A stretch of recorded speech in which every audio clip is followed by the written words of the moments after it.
This is a very clear admission by President Goodluck Jonathan that the situation in the north of Nigeria has deteriorated.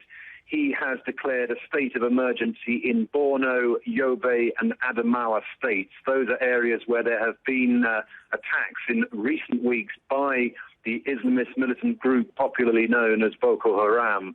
Now, what he has said for the first time is that some parts of Borno state had been taken over by groups whose allegiance was to different flags and ideologies. So in other words, what he's saying is the state is no longer in control of the whole of Nigeria. So it is a very, very strong admission by the president. It's a strong admission, but it's not actually the first time that he's declared a state of emergency.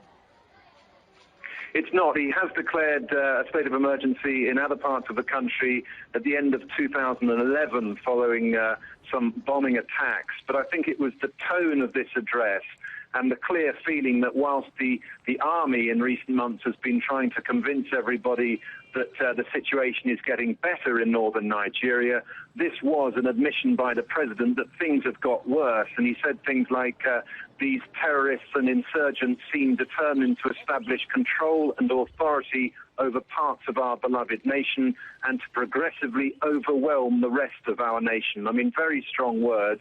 Interestingly, he also encouraged or urged politicians in the north to cooperate with the army operation. And that kind of suggests that in the past, not all politicians have been on side. And of course, there have been some suggestions that some of the politicians have been helping the Islamist militants, or at least certainly not helping the military to defeat